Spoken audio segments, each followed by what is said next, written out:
Ndagusuhuje kandi nkwifurije ikaze.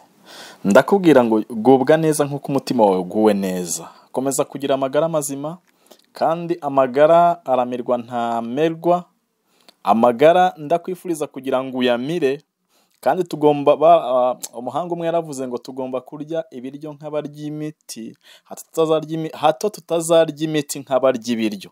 Gerageza rero mu biryo ukwiriye kurya urebe mbese ibi biryo birambera umuti, cyangwa se ibi biryo ni izihe nyungu ndi bubikuremo.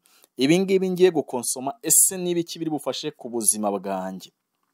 Ndagira ngo rero uyu munsi wa none ntabwo tugiye kuganira ku cyigisho cy'ubuzima, ahubwo tugiye kuganira ku cyigisho noneho tugiye kwiganira n'abana.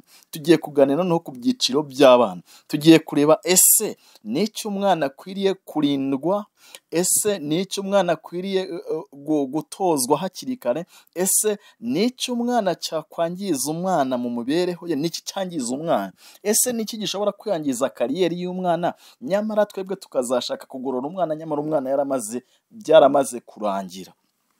Uyu munsi wa none hari imibereho tubayeho mu muryango, hari imibereho tumenyereza abana, ariko iyo mibereho ukazasanga yaragize ingaruka ku bana, yaragize ingaruka ku miryango yacu, yaragize ingaruka kuri sosiyete, yaragize ingaruka ku mibanire y'ahatuzengurutse hose. Uyu munsi wa none ugasanga dufite imiryango yangiritse, ugasanga dufite abantu babaswe n'ibiyobyabwenge cyangwa se babaswe n'ibindi bintu, ariko byarabahereye mu bana bwabo.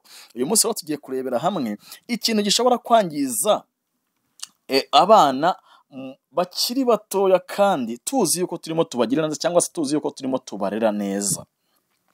Ndagira ngo dutangize n'amagambo umuntu witwa Ellen G. White, cyangwa se Ellen White yaranditse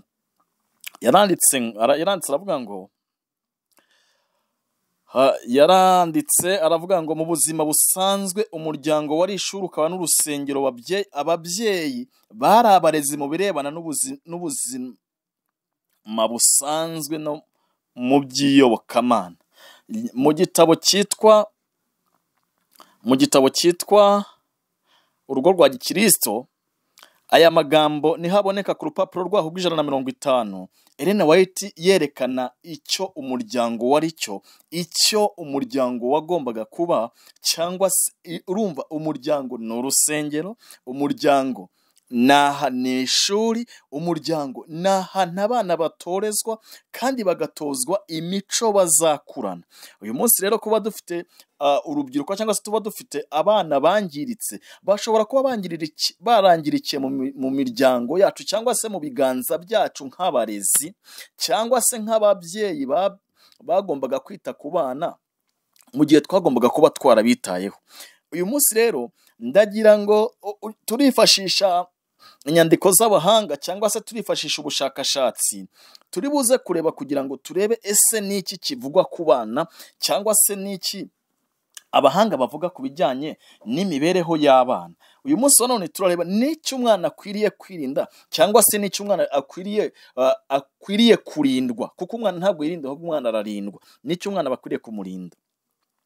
Urubyiruko rwa none rero, Ellen White wakomeje bivuga, urubyiruko rwa none rutwereka ko uko isi y'ejo izaba imeze. Ahazaza h'abana bacu n'urubyiruko rwacu hashingiye ku miryango bakuriramo.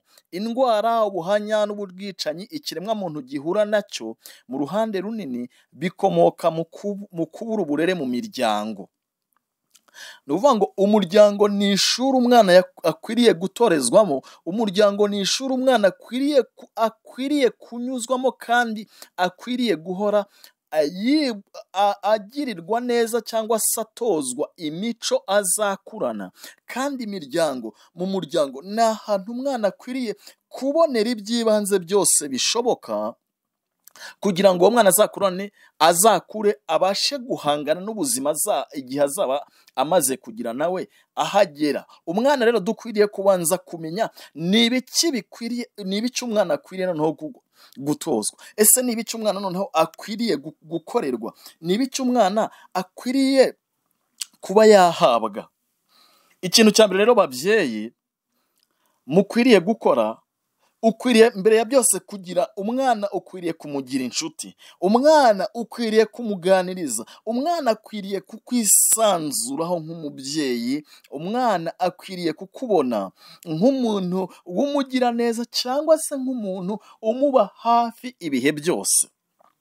Uyu munsi ndagira ngo tuganire kimwe mu bintu byica uyu munsi wa none cyica abana, ariko kandi aza kukubwira ahantu byavuye ubwo bushakashatsi cyangwa se ibyo bintu tugiye kuganiraho. Umwana uyu munsi, ababyeyi benshi cyane turi mu isi y'ikoranabuhanga, turi mu isi y'iterambere, turi mu isi ikataje cyane mu bintu by'iterambere, turi mu isi yamaze gufata irangi ku bintu byo kuba abantu dukoresha ikoranabuhanga cyane, ku buryo uyu munsi wa none umwana wese asigaye avuka no kureba gusa bakaba bari butume abasha mbere amaso ye afunguka, bamwereka ikintu cy'ikoranabuhanga cyangwa se bamwereka ikintu kugira ngo nibura barebe ko kiri bukurure amaso ye.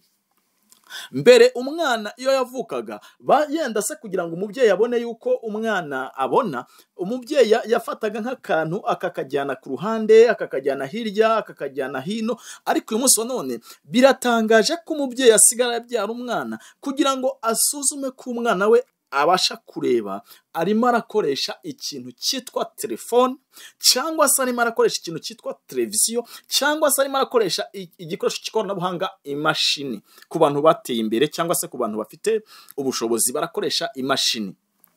Uyu munsi ibi nibyo bikoresho bisigaye byifashisha kugira ngo basuzume wa mwana ukiri mutoya cyane, wa mwana w'uruhinja, kugira ngo basuzume niba koko yatangiye kureba, kuko iyo umwana avutse ntabwo aba areba. Ariko ndagira ngo tuze kurebera hamwe, ese ibi bikoresho by'ikoranabuhanga ni byiza? Yego, ikoranabuhanga ni ryiza, ariko si ikoranabuhanga ni izihe ngaruka zishobora ririmo riteza muri iki gihe, kandi rikaba rizagera no kuba umwana akaba azatangira n'ikoranabuhanga, kandi rikazaba rizamugira imbata, kandi kugira ngo azabashe kuva kuri icyo kintu bikaba bitagishobotse. Uyu munsi umwana, naratangaye cyane ubwo umwana w'amezi 6, narebye umwana w'amezi 6 yakundaga telefoni cyane, kuko nagiye guterura umwana nafata telefoni nkayimuha mu biganza, umwana agaceceka. Ariko iyo telefoni nayegezaga hirya, umwana yarariraga cyane. Ndangije mbaza mama we, ndamubaza ngo ese ni iyihe mpamvu uyu mwana ashaka telefoni cyane? Mama we yarambwiye ngo uyu mwana iyo adafite telefoni ngo ibe irimo ivuga, abona amashusho, uyu mwana ntabwo ajya aceceka. Uyu mwana iteka ahora ashaka kureba amashusho yo muri telefoni. Mama naratangaye, ndavuga umwana uzi ko uyu mwana ni umusirimu. Naravuze ngo uyu mwana ni umwana wo mu basirimu, ni umwana arasirimutse cyane. Nibyo, uyu mwana bamutoje kuba umusirimu hakiri kare, kubera ko bamutoje gukurikirana amashusho. Ariko se uyu mwana telefoni ubundi arayemerewe? Ndagira ngo nkubwire ngo umwana ubundi kugira ngo nibura aba afite ikigero cyo kureba, umwana bavuga yuko umwana uri munsi y'imyaka 2, umwana uri munsi y'imyaka 2 ntabwo yemerewe kureba. Umwana uri munsi y'imyaka 2 ntabwo yemerewe kureba mu gikoresho cyose cy'ikoranabuhanga. Uyu mwana ntabwo yemerewe gufungurirwa iki gikoresho kugira ngo agikurikirane, kubera ko ubwonko bwe ndetse n'ingingo ze ntabwo zirabasha kuba zabasha kugira icyo zikura muri ibi ikoranabuhanga. Ahubwo icyo zikora ni ukumwangiza ndetse no kumubuza gusabana n'abandi bana, ni ukumubuza gusabana n'ibyaremwe, ni ukumubuza gusabana na bagenzi be, ni ukumubuza gusabana n'ababyeyi. uyu mwana w'imyaka 2 ubundi yagakwiye kuba aririra iki? Aririra bibero, aririra ibere. Ni ukuvuga ngo uyu mwana aracyari ku ibere, uyu mwana nubwo arya ariko aracyari umwana mutoya utaragira ububasha bwo kuba yareba televiziyo cyangwa se yareba filimi cyangwa se yareba ku gikoresho cy'ikoranabuhanga. Ariko uyu munsi wa none uzasanga uyu mwana ahubwo ikimuhugenza kugira ngo mama we abe yabasha kugira ikindi akora nuko amuhugenza imbere ya televiziyo cyangwa se imbere y'imashini akamushyiriramo ibitente cyangwa se imbere ya telefone ye akamushyiriramo ibitente. Ibi ndaza kukwereka uko bisoza, igisoza kivuyemo. Ndaza kukwereka ikizasoza uyu mwana noneho watangiye kureba aya mashusho, niki kizasoza kivuyemo.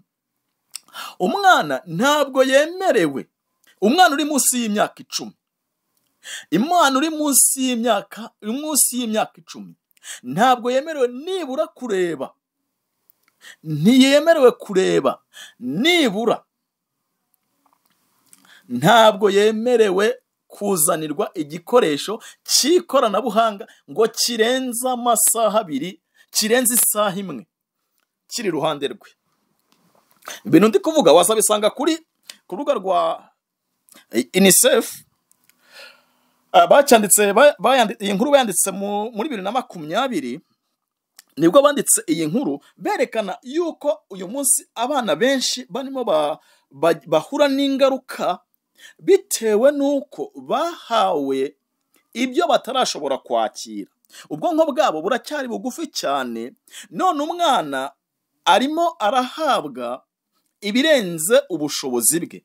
Abana bakwiriye nibura isaha 1 ntibakwiriye kuyirenza ku munsi.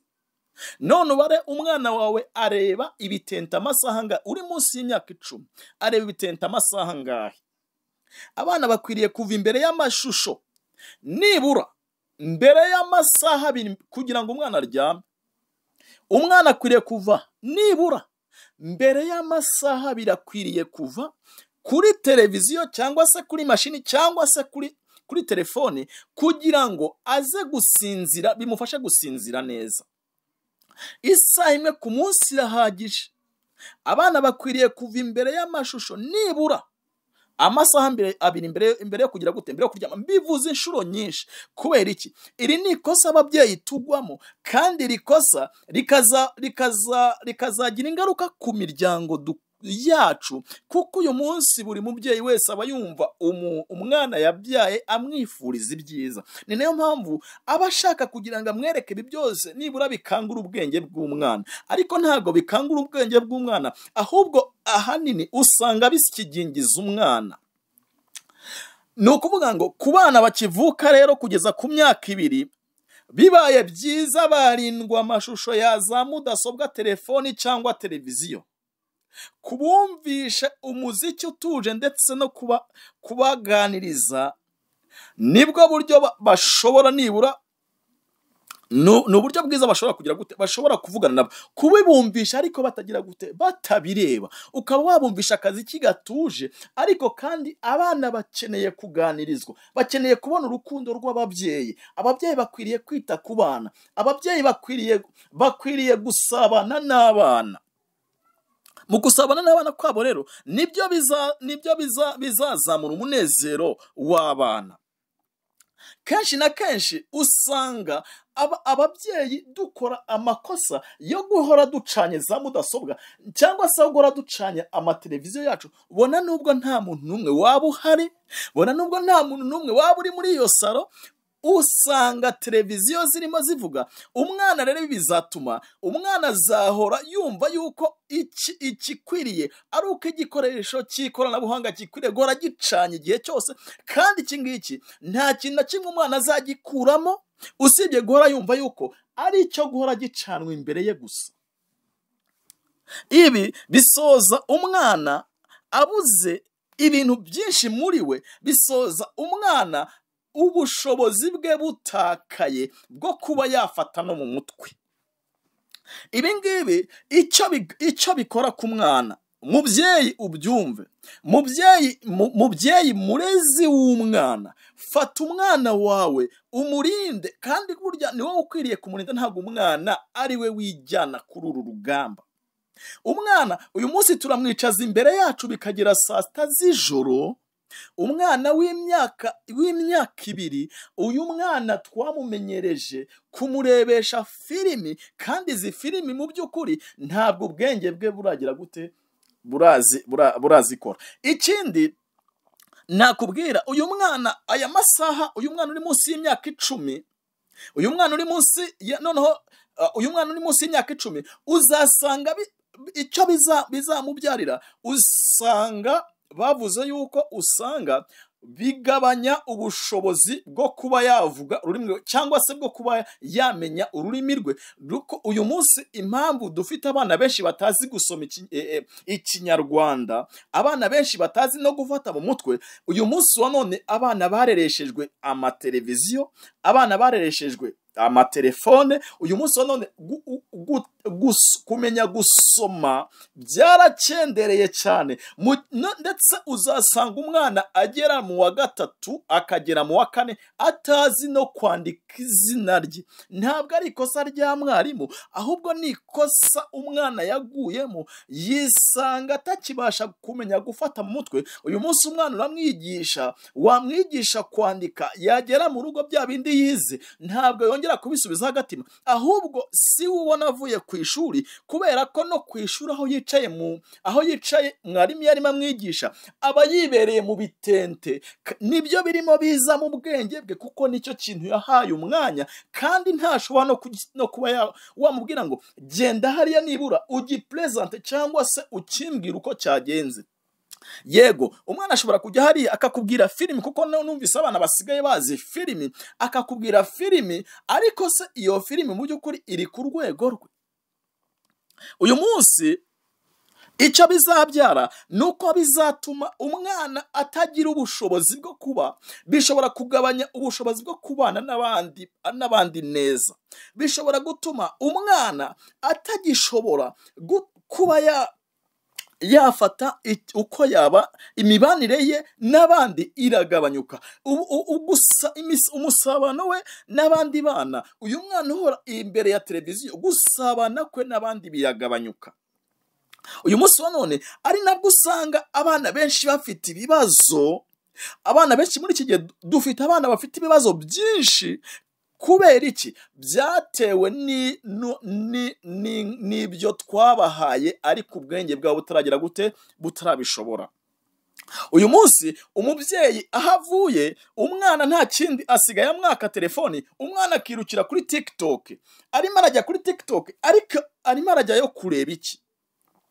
Reba nawe mubyeyi, ese ibyo bintu iyo wabihaye umwanya ntibikuna? Uzarebe umwanya uha telefoni cyangwa se umwanya uha televiziyo, uzarebe iyo wabibayeho, ese we ntabwo bikunaniza ubwonko? None uyu mwana ubundi negeze mbona icyegeranyo bavuga, berekanaga yuko umwana uri munsi y'imyaka 2 atemewe no kwitaba no gushyira telefoni imbere ye, utemewe no kuba wamuhereza telefoni mu biganza, utemewe no kuba washyira telefoni, kuko ari ama radius cyangwa se ari zira microonde ziba muri telefoni, ubukana zifite, ntabwo uyu mwana abasha kugira gute, ntabwo ubasha kwihanga, ntabwo umubiri urabasha kugira ubudahangarwa buhangana nabwo. Uyu munsi aribwo usanga umunsi abana barimo bararwara amakanseri, baraho bararwara amakanseri y'amaraso, umwana ugasanga yarwaye indwara zitandukanye, ariko byaturutse ku byo umwana yamaze kwakira bitaragera ku rwego rwe. Uyu munsi ndagira ngo nkubwire ngo mubyeyi, fata icyemezo, ufate uruhande umwana wawe ugomba kumureramo.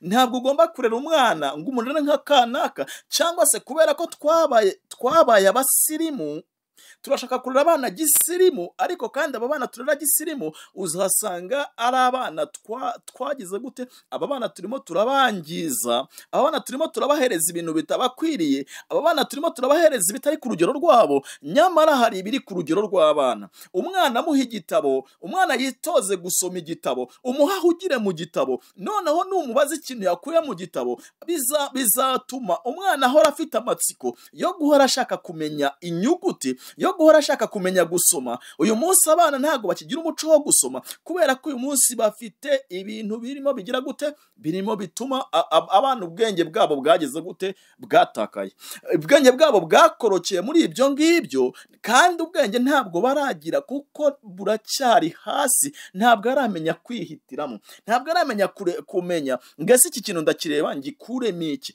ngese iki ngiki ni kibi cyangwa se ni cyiza. Twebwe ababyeyi rero nitwe tuzi cyiza ku mwana, ni natwe tuzi kibi ku mwana.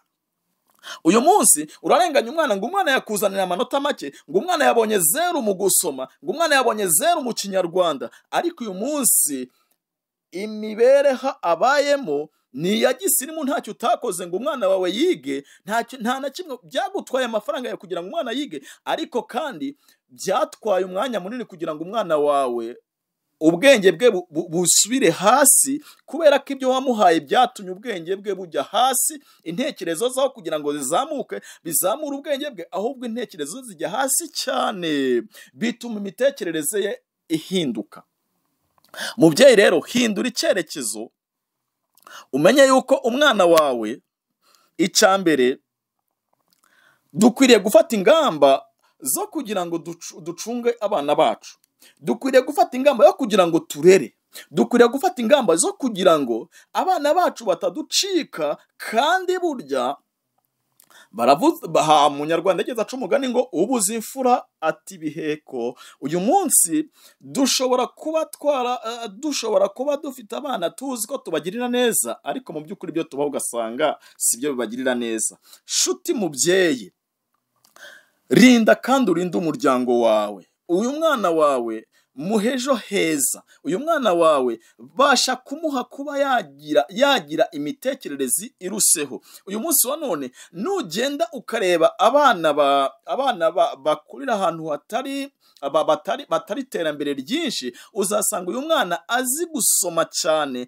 kurenza umwana ukurira ahantu hari iterambere. Kubera iki? Uzasanga uyu mwana buriya twebwe abazungu hari ibintu batuzaniye ariko badakoresha nkuko twebwe tubikoresha. Buriya ibikoresho by'ikoranabuhanga abazungu babiha igihe. Abazungu niyo baravuga ngo niba ngomba kujya kuri Instagram ndakoresha igihe kingana gutya, TikTok ndajyaho ngiye kureba ikintu runaka, cyangwa se ngiye kwenjoyinga, ariko hari ikindi nakoze. Uyu munsi abana bacu, umwana amara amasaha arenze ayo yagakwiriye kuryama ari kuri TikTok. Uyu munsi turavuga ngo abana bacu ntago bashaka kuryama, ariko impamvu bataryama nuko natwe ubwacu twatumye hari ibintu bibaho bataryamye. Mubyeyi, rinda igikoresho cyose cy'ikoranabuhanga mu cyumba cy'abana. Rinda televiziyo, rinda telefoni mu cyumba cy'abana. Mubyeyi, ita ku mwana wawe. Hari indirimbo nibutse, indirimbo ya korali yitwa Abanyamugisha, bararirimbye ngo mubyeyi ita ku mwana wawe. Hari umwana ngo yari afite ababyeyi, ariko ngo ababyeyi ngo nta kintu na kimwe bari babuze, ariko ikintu bari babuze, umwana ngo igihe cyose yashakaga ababyeyi ntababone. Umwana yavaga ku ishuri, akava ku ishuri akajya kuryama, bugacya akongera agasubira ku ishuri, umwaka urashira, undi urataha, umwana atabona urukundo rw'ababyeyi, umwana abo ahorana n'umukozi. Ariko byaje gusoza umwana arwaye, umwana bamujyana kwa muganga, umwana araremba, bigeze igihe abaganga batumizaho ababyeyi. noneho umwana yandika ibaruwa, yandikira ababyeyi be. Iyi mbese iyo baruwa yari imeze gute? Iyo baruwa ni ukuvuga ngo umwana yari yarabuze icyangombwa yagombaga kubona. Umwana yari yarabuze ababyeyi, kandi ababyeyi bagira gute bahari, kandi bamukoreraga buri kimwe cyose yabaga akeneye. Nawe ushobora kuba ukora buri kimwe cyose umwana akeneye, ukamwishyurira umwarimu umwigisha, ukamwishyurira iyo interinete kugira ngo akunde abone ibyo byose, ukamwishyura kugira ngo akunde abone ibyo bitente, ukishyura ukavuga ngo hariya nataha akava ku ishuri ndashyiramo ibitente. Ni igihe cyose abana bari hano kugira ngo abana batandukanye cyangwa se bakajya kuzerera cyangwa se bakaba barimo bakina, reka mushyiriramo ibitente. aba ari ahangaha, aba ari aho. Ariko umwana uzasanga ubwenge bwe bwarigunze, uzasanga umwana adafite gusabana muri we, uzasanga umwana yarakujije imico ya kinyamaswa muri we, aho kugira ngo akuze imico y'imibanire ye n'abandi. Niyo mpamvu usanga uyu munsi none muri sosiyete abana bananirwa kubana kubera ko hari ibindi bintu binjijemo. Uyu munsi umwana urasanga arimo akinisha icyuma kubera ko muri filimi icyo yabonyemo nicyo yakibonye nk'igikinisho, ntabwo yakibonye nk'igikoresho kibi, ahubwo yakibonye nk'igikinisho. Nawe rero araza akinire kuri wa mwana, usanga aramukomerekeje, kandi usanga bishyize umurezi mu kaga, kandi ibyo bintu byagakwiriye kuba byararinzwe akiri umwana muto. Ibyo bintu byakwiye kuba byararinzwe mu muryango. Mubyeyi, genera umwanya wo kuganira n'abana, gena umwanya wo kuba uri kumwe n'abana, shaka igihe uganiriza abana. Abana baragukeneye kugira ngo muganire. Mubyeyi, ita kubo wabyaye kuko niba uzabazwa. Ihangane mubyeyi, telefone yawe, mudasobwa yawe, ibyo byose birinda umwana utaragira imyaka 2. Umwana uri munsi y'imyaka 2, ibi bintu bimurinde. Ibi bintu ihangane rwose. Niba wanabikoraga ushobora kugabanya, ntabwo ari ngombwa kuhita ubikupa ngo ubikureho, kuko ibyo nabyo iyo ukupye ugakuraho, reba nawe iyo umuriro w'amashanyarazi ugiye, reba nawe icuraburindi riza. Uwo mwana nuhita umukupira, muri we hazaza icuraburindi. Ahubwo ugomba nibura niba wamuhaga amasaha 5, ushobora nibura kugenda ugabanya, bikazajya noneho igihe umwana ariko ugabanya, hari ikindi umutoza, ugabanya, hari ikindi umuha, ukamukura muri kimwe ukamujyana mu kindi. Niba umwana ubona igihe kinini akimara ari kuri televiziyo, ushobora kumuhindurira uwo munsi, mugafata umwanya wo kujyana gukina, mugakina agapira. Wa mwanya yamaraga kuri televiziyo ntabwo ari bubone. Ushobora kumugurira nk'agakinisho, akagakinisha. Ushobora kumubwira ngo uyu munsi ndashaka kufata mu mutwe iki kintu, ndashaka kufata mu mutwe kano gakuru ko mu gatabo, ndashaka kumenya kugasoma. Numenya kugasoma ndaguhemba. Ejo ushobora kuza ukongera ugahindura indi strategy yuko wakoresha uwo mwana, kandi ukamuhindura mu buryo umwana atagize gute, ategeza atekereza, kurenza uko wamubwira nabi ngo iki gikoresho sinshaka kongera kukireba. Ahubwo gerageza uburyo bw'amayeri yose nk'umubyeyi, ugerageze gufasha umwana, kandi umufashe mu bugwaneza, umukure muri icyo kigero arimo, umwereke ikindi gikwiriye kumufasha. Mubyeyi, ndagira ngo nkubwire ikindi kintu. Iyo telefone tuyivuyeho, shaka ikindi. Abana bari hagati y'imyaka 2 n'10 ntibakwiriye kurenza isaha 1 nibura bareba amashusho. Imyaka 2 urumva bahera nibura ku myaka 2 kuzamura. Ntabwo abo bana barinde cyane icyo kintu cyatuma abo bana bahugira kuri ibyo. Nibura isaha 1 ku munsi. Iyo saha nayo ntabwo ari uko bicara imbere ya televiziyo. Ushobora gucomeka iminota 5, noneho ukamuhindurira akajya mu bindi. Ushobora gucomeka iminota 10, ushobora gucomeka iminota 20, ariko ntabwo ari ngombwa yuko umwana yicara imbere ya televiziyo igihe cyose ngo umwana ahora ari kuri televiziyo, kuko urumva ni ikintu kirimo cyica umwana. Ntibikwiriye ko umwana muto ntibikwiriye ko umwana muto agaburirwa areba amashusho. Ikintu ababyeyi uyu munsi wa none bimitse ni uko abana bacu uyu munsi aho kugira ngo umwana tumuhe ibiryo abirye, ni uko hari ahandi hantu arangariye tukamurangaza tukamuha ibiryo tukabona yuko abiriye, turishima cyane ngo uwo mwana yariye. Ariko umwana yariye, ariko mu by'ukuri uwo mutima utari ku biryo, ahubwo umutima hari ahandi hantu wari uri. Ni ukuvuga ngo ibyo biryo nta kintu bigiye kumarira umubiri. Uwo mwana yabiriye, ariko nta kintu na kimwe ntabwo yariye ibiryo, ahubwo yariye ibyo yakonsomye, ibyo yaragize gute, yari arimo areba. Mubyeyi rero, shaka uburyo